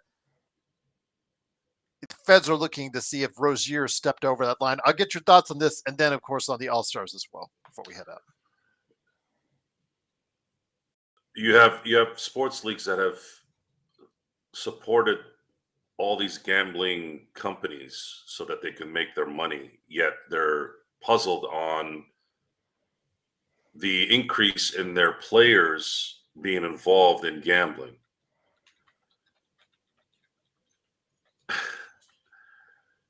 I'm hearing things like, I think I might have said this on the show, I can't remember, but we're starting to hear little things going on right now about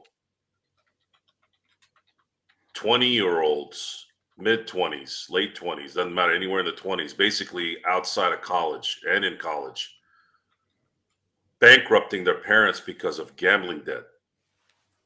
Because you've made it so easy to gamble now. Terry Rozier made over $100 million in his career. So this is not a money thing. This is an addiction thing. And when you sit there and you tell me, well, we're telling these guys we're doing seminars and all that, and then you go turn around and you got DraftKings all over the place, I'm not going to really believe anything you say. I tune you out. Those are the times when there's nothing to be said anymore. We sit here and we're conversing and we're talking, and sometimes we repeat ourselves. There are people listening and watching for the first time as well. They have not heard it for the first time. So it's okay when we reiterate things or kind of retort to a question or a comment. In that sequence, if Adam Silver's in a room or Roger Goodell's in a room and they pull some PR corporate bullshit, I'm going to sit there and stare at them. Because you're full of shit. You know what's going to happen in about 15 years, Sean? They're going to have halftime, and they're going to have a bunch of fucking dildos with some paperwork saying, we support, whoever has gambling issues. Watch. Yeah. Watch. Yeah. Okay? These are two-faced hypocrite pieces of shit that allow this, that's allowing this to happen. They didn't let players sponsor. They didn't let them promote beer for the longest time. They wouldn't. They find so. This is the best story I could come up with for the panel and for our audience about the hypocrisy. And God bless him, D'Angelo Williams played for the Pittsburgh Steelers, and he has 3 aunts and a mother. All of them died from breast cancer. Joe remembers this because he's a Steeler fan. He wore pink to honor them, Gerald. He had pink cleats. He had, I believe he had a pink undershirt as well, Joe. Anyway, the NFL fined him for not for what was it, Joe? A wardrobe issue, Mhm. equipment issue, yeah. And meanwhile, like Joe was saying months ago, he Sock. It brought was a the sock it brought it up and a shoe. Yeah. that you know we thought that all this money was going to the Breast Cancer Association, and it's really not. Oh yeah. So check this out. So all that pink that you used to see, this is honestly, people don't know this. I'm glad you brought it up. That is the stuff that's the stuff that turned me over against Roger Goodell. They had Pink October for breast cancer awareness. Everybody had a pink towel. Everybody had a pink. Some people were putting pink everywhere. Pink mouthpieces, pink chin straps, whatever. So come to find out, somebody ratted somebody out and called out Roger Goodell in the NFL. You know what the percentage was in revenue versus the donation in that deal? This is why I don't donate to any charities unless I'm involved. 92% of the proceeds from anybody buying a towel, buying a bag, buying a whatever, 92% went to the coffers of the NFL. 8% went to the actual Susan B. or Susan G. Coleman Foundation. 8%. They made millions of dollars in that thing. 8%. Scam, two-faced fucks, scumbags. All of them. And it's all legal, too. It's all legal. So, yeah. There is no wool over the eyes. You can scream it. You can shout it. You can call names. Folks, the cat has been out of the bag for a very long time. I'm going to be 47 in a month. Tell me something I don't know. It's not going to be likely. Unless it's something specific. But if you're talking about human behavior and scams and hypocrisy, oh, come on. Guys, all you got to do is follow me for a week. I'll give you a week. Just hang out with me for a week. I've given that offer to so many people. I've said, hang with me for a week. I'll pay you for the week just to hang out. And you see how shit operates. I'm not a billionaire. I'm not out wrecking shop. Like I'm a normal guy living a good life. Okay. And you'd see it. You would see it. And you would see a lot of other things too, because you listen to people talk, you listen how they converse, you listen how they move around. Sometimes you can spot someone's personality just by the way they flicker their eyes. There you go. Little life lesson for everybody. But before we head on out, my friend, because I think we'll shut it down after this, your thoughts on the All-Stars. I don't know if you would need to go ahead and get a relook at the reserves, my friend, but any surprises on there for you or anybody you felt that got shut there's out? always going to be somebody that gets left off. I mean, would you argue that Sabonis hasn't had his best season? Yeah, statistically, and they made a surprising run. They made a surprising run in the Western Conference. Go ahead, Sean. Say it again. I'm sorry. I was just gonna say if anybody has gambling debts with LFB, I've got Moose and Rocco here who will come and collect. There you go. Let's be. I use Sabonis as a good example. This guy's averaging almost 15 rebounds a He's gonna win another rebounding. He's also averaging almost 7 assists a game. He's averaging 21 points a game. He shoots well from the field. He's available this year too.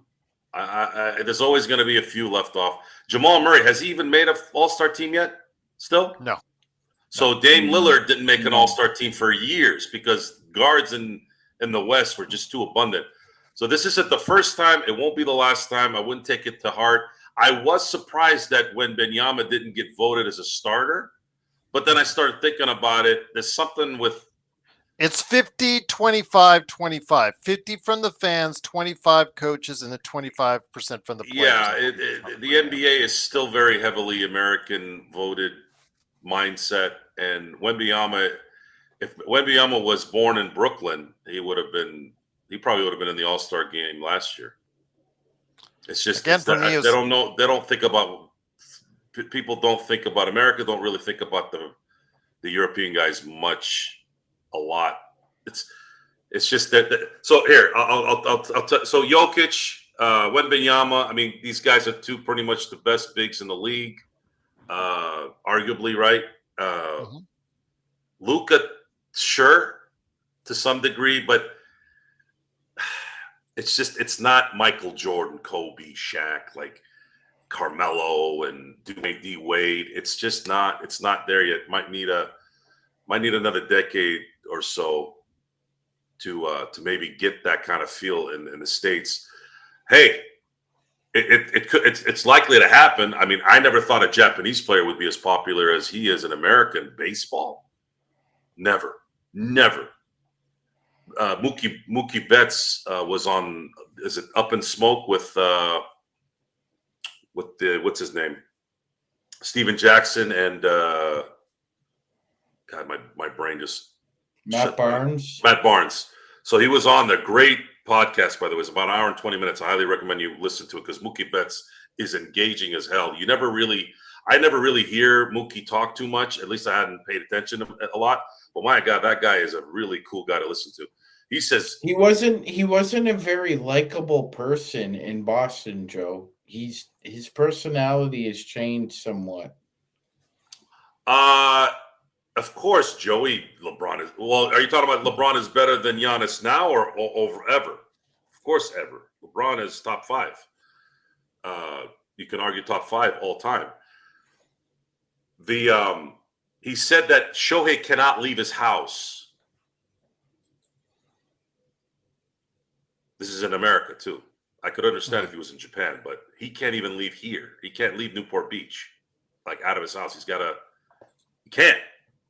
They don't hang out. The second he leaves the clubhouse, it's like they see him the next day at the clubhouse. So there's a popularity there that's not that isn't driven by culture. He's busted that. So someday, maybe one day, I thought maybe Wembanyama might be that guy. I don't know, but outside talent, when are they going to start being as popular as the American players here in the NBA? We'll have to wait. And I'll just say this, going back to our Bronny discussion, because people wonder why, that the media and still so much focus on him. Let's go take a look at the NBA section. Or actually, this is the front page of ESPN.com. Of course, you see you see the scores. You see LeBron right there, with his highlight right at the front of center. Look who is right below. Good God. Also there on the front page for ESPN.com. And I'll just leave it at that. If you have to ask why Bronny is getting that much coverage, or why Bronny is being covered at all, why Bronny is such a sensation, why Bronny sells 500,000 jerseys, despite the fact he is not an NBA player, I'll just leave it at that. And there you go. So, you guys are little bastards. Sean, Gerald, did I say that LeBron at 40 is better than Giannis? Or did I say that LeBron is a better basketball player overall than Giannis? You go ahead. You're here. You say it how you need it. You say, but you clarify, right? This is why celebrities hate people. This is why they treat you like shit when you ask for an autograph at some point. I said there's no way Giannis will ever be better than LeBron. I didn't say at 40. I didn't even mention age. Yes, that's correct. Okay, don't do that shit, guys. Come on. LeBron is arguably can't cut and paste what you want to hear. Not on this program. No. LeBron at his peak is better than Giannis at his peak. If you want to argue who's a better player today, I'd rather take Giannis. Why? Because he's much younger and he's going to play a lot longer.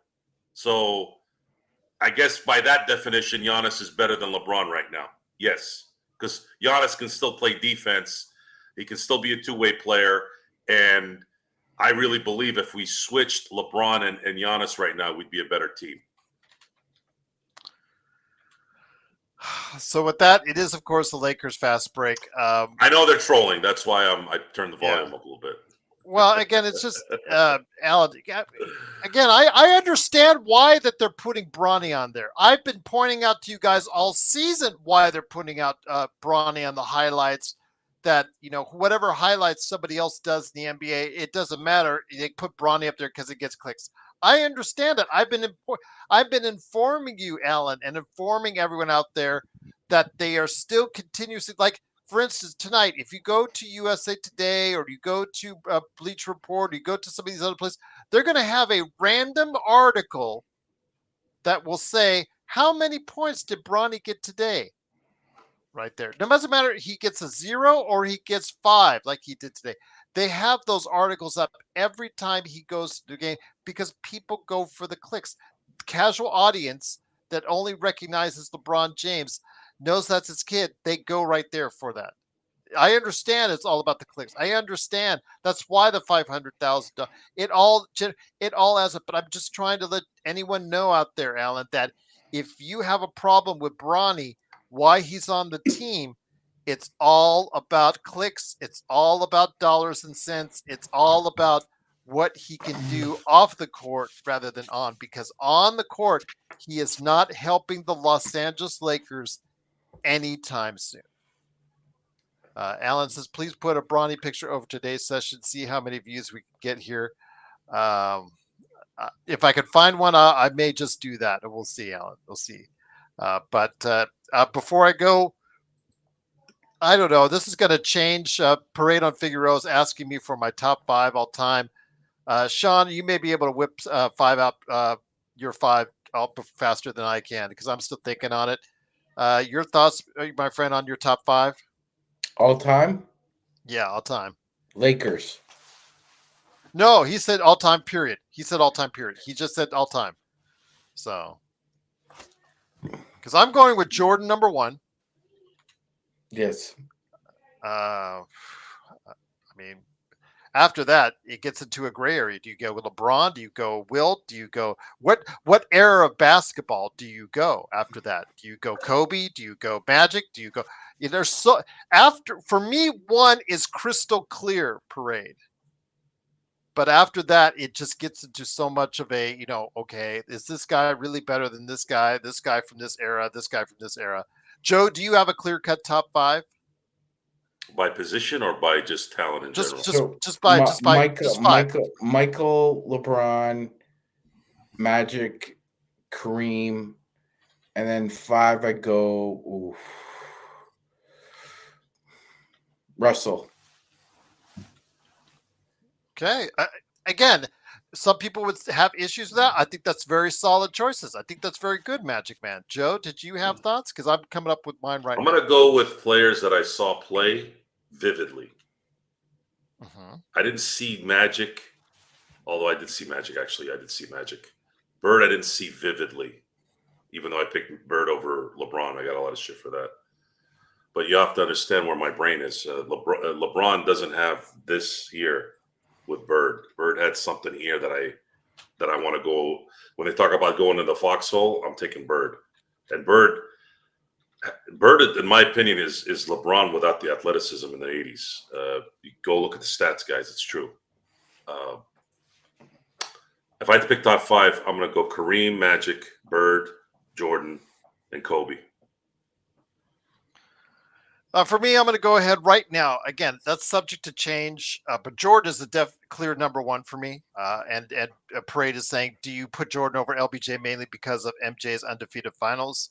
I mean, that's just the icing on the cake, Parade. But no, it's because they don't make a LeBron rules, but they instituted a Jordan rules because that's how dominant he was. If you watched, I had the luxury of getting WGN in my California cable. One of the California cable stations I had was WGN. So I got to see on an every game basis how good Jordan was and how dominant a player he was in the league at that time. And I've just never seen anything like it. Even LeBron at his peak. And I even said at one time, and Joe and I argued about where I thought Kevin Durant was for a brief bit of time that was better than LeBron. You could argue that, whatever. LeBron never has reached that kind of status for me as far as, wow, man, he is just the greatest I've ever seen. Jordan has reached that status for me. Of all my years, I'd have to say it's Jordan.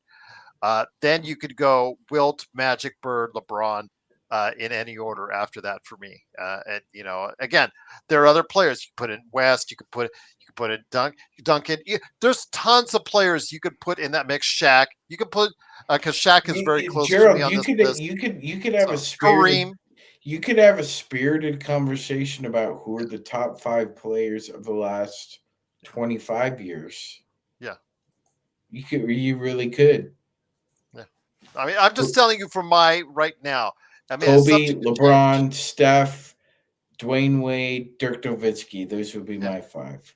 Yeah, because I put Shaq in before on this show. I believe I put Shaq in my all-time top 5 before, and I could easily put him in again. But right now, if you ask me right now, that's who I feel, and I felt those are all transcendent players. I don't think. Kobe. Joe, whether or not you saw him play or not, if you don't have Kareem Abdul-Jabbar in your top 5, I don't want to hear your opinion because he's the most decorated. He's the most decorated. All due respect to LeBron, Kareem's the most decorated player in NBA history. He's got the individual awards. Yeah, he's got the trophies, Gerald. And he had most of the records before LeBron showed up. So I've had Kobe in my top 5 on several occasions and could do that again above LeBron, above Bird, above Magic. I'm still a big fan of Wilt's. I just felt he was just a man among a myth. He was almost like a myth as far as the way he played. But that's just the way we feel. Again, there is no right answer for me after Michael Jordan, because again, it is just for the number 2 spot through 5. It's anybody's guess at that point in time, and you won't be wrong. I just think Jordan. It starts with 1, and there you go. See, Sean says Kareem. I can't argue with him. Kareem's resume speaks for itself. That would be a great pick in top 5. So you can't have that wrong answer. Blue Magic says Duncan. Duncan's a great answer. There is no wrong answer after you put Michael Jordan, and that's just my opinion of that. So. Parade, great question. Truly appreciate you being on Twitch. Everybody out there, from Jamie to Darren to YYC to Blue to Sean out there, Ali, Jordan, Darren, everybody out there. That's a great part of what we're doing tonight. But Joe, we get the easy victory. We're closing it on out. Again, we're headed to New York. We'll probably be back. Maybe we'll be back tomorrow night. I don't know. We'll see how it goes. We may want to take a night off because we'll see. But maybe we'll do something. We'll see. But Joe and Sean, I'll leave it with you guys. Joe, any last thoughts before we head on out? Easy victory tonight. That's what I like. No. Okay. There you go. Maybe Bronny will be in our all-time top 5. But he'll be there for another reason. All-time top 5, something else. But I'll just leave it at that. Sean, any last thoughts, man? Yes. JJ Redick was asked post-game what his thoughts and ideas were on the NBA possibly moving to a 10-minute quarter, Gerald. And his exact quote, we hated that idea. We talked about last night. We hated it. What do you feel like on that, Sean? We do not like it, and neither does JJ. So I think there's a consensus here. Silver's got some good ideas. He's got some bad ideas. I'd throw that one in the Gerald, going back to Mad TV. Good idea, bad idea. Good idea. The average game. Keeping it at 12 minutes. Yeah. Bad idea. Yeah. Reducing it to 10 minutes a quarter. Yeah, just bad idea. That's like, let the college game do that. The pros are different, and leave it at that. Get rid of the reviews, the 10-minute long reviews. That's what you need to get rid of. I think they should be timed. Honestly, Gerald, they should be timed. The officials should be timed for these reviews. Like time. Joe, you guys understand this better than I do. But time is money, and there's just so much time wasted. You also lose a lot of your audience, as we've seen, Joe, to these long, drawn out reviews that basically. Why are you reviewing something when there's a 34-point differential and there's a minute 30 left in the fourth quarter?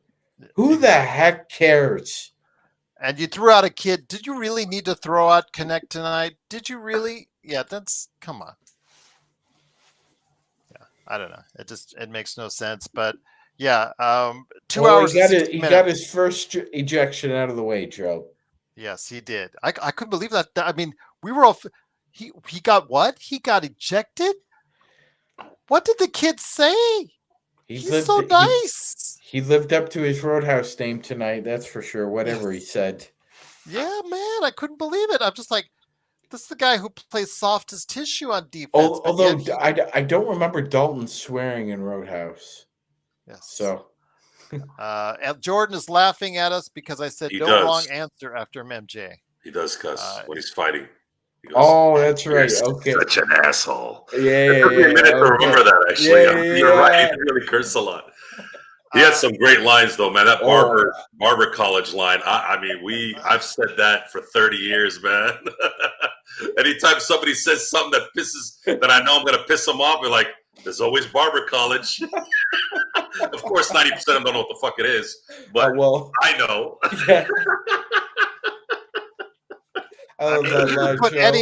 You could put like 10 to 12 other guys in that 5 spot, in the top 5 after Michael Jordan, and you really can't argue because there's so many great players. Tuff's recommendation. Tuff said it best. I think we should do it by generation.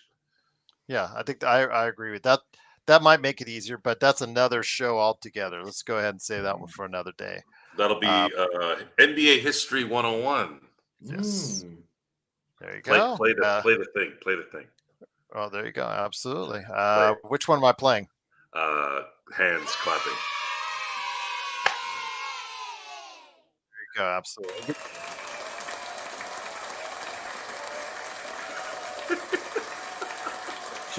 Should put applause up at the banner. All right. But it is, of course, the Lakers Fast Break. It is, of course, Magic Man Sean Grice and Joe Soro, along with me, Gerald Glassford. Thanks again for watching this thing. Yes, there is a wrong answer if you put Bronny in your top 5. Or, Kwame Brown. Yeah, there you go. Those are wrong answers. But, if you have a list, please share it with us. Put it in the comments below after or send it to us, LakersFastBreak@yahoo.com. We'd love to go ahead and read them out there. So, let us know. Blue says, Joe, it was hilarious when you did the Brady Bunch thing when a bunch of people were on. Yes, that's Joe. Darren says, ask Kellerman who kissed LeBron's ass for years, then would always say that ship has sailed. Max Kellerman, where the hell has he been? Did he retire? No, ESPN shelved him because he's under contract, but they don't want him on TV. Oh, wow. What did he do? That's a great question. What did he do? Was it a scandal? I don't know. No, I don't think it's a scandal. But anyway, the funniest one was Max Kellerman was when he was with Marcellus Wiley. And I'll never forget the long-standing feud that for some reason Mike D'Antoni wanted to get into Max Kellerman because Kellerman so there was no D in the Lakers, so instead of calling him D'Antoni, he called him Anthony.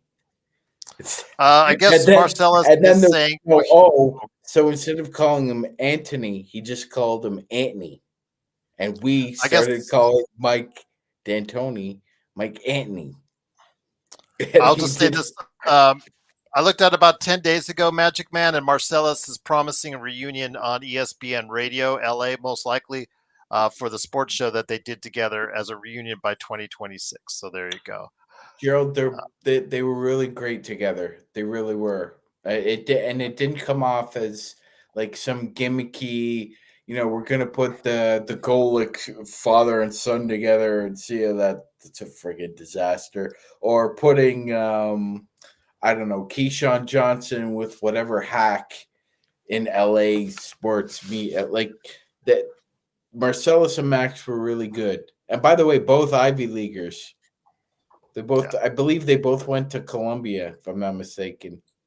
I know Marcellus went to Columbia. I didn't know Max went to Ivy League school. Mm-hmm. You did. Blue says, not sure what Wendy is doing on ESPN. Yeah, I ask the same question all the time. Is he gone once LBJ retires?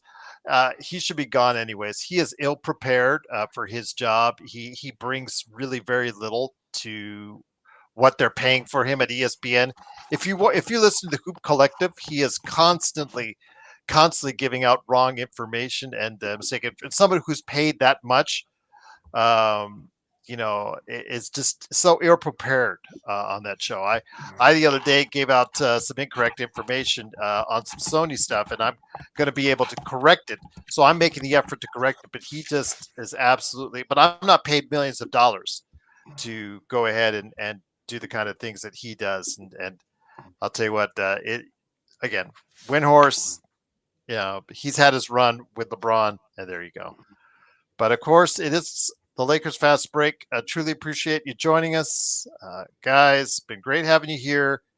Great having you out there. Just cannot thank you enough for stopping by. We'll be back maybe tomorrow, but definitely on Saturday. Watch the game with us. Playback.tv/Lakers Fast Break. Also, as well, don't forget, we've got the best post game that's out there. Now they're going off on Kellerman in the chat. So there you go. All right. Ending it on a Max Kellerman note. Chris says, guys, any advice on how to lower my cholesterol? I'm trying to do the same thing, Chris. I've gotten off of cheese. I'm going heavy into fish oil. What's your advice, Chris? My doctor advised me to go fish oil, so I take fish oil every day. I've gone heavy into stuff like tuna, salmon with omega-3s. That worked before in my past to lower my cholesterol, so that's what I'm going right now. But yeah, the worst thing is I had to cut out cheese, and there you go. And trying to stick with either seafood, healthy seafood that's supposed to lower the cholesterol, or grilled chicken. That's what I'm going for. So hopefully work out. I'll know in 3 months. So hard dick and some Cheerios, Chris. Yep. Works every time. Yep, there you go. Blue Magic, great suggestions indeed. But once again, it is the Lakers Fast Break. Truly appreciate you joining us. We'll be back maybe tomorrow, but definitely on Saturday. Looking forward to it. Truly appreciate it. Xbox, you at Sports Baby, modding the show. Absolutely great. Blue, Chris, Mia, Mayu, everybody that's been part of what we're doing. The whole crowd. Danny, I can't forget you. You told me not to forget you, so I won't forget you, Danny. Zach, that was on earlier, Nick, all the great people that were board for us tonight. Doobie, of course, was a great part of our playback. Can't forget him. I know Joe and Doobie were going at it. It was always good to hear what they had to say. Bronny supporter all the way, I guess. He loves Bronny and wins and losses. We'll just leave it at that. But of course, it is the Lakers Fast Break. Thanks for joining us. We'll be back maybe tomorrow, but definitely on the weekend with a date with New York at MSG. Right here at the Lakers Fast Break podcast.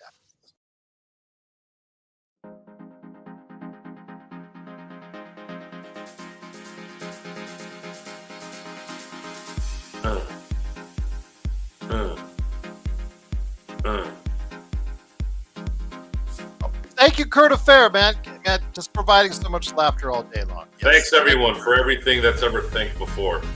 Of course. Absolutely. Thank you. And thanks. You, Joe.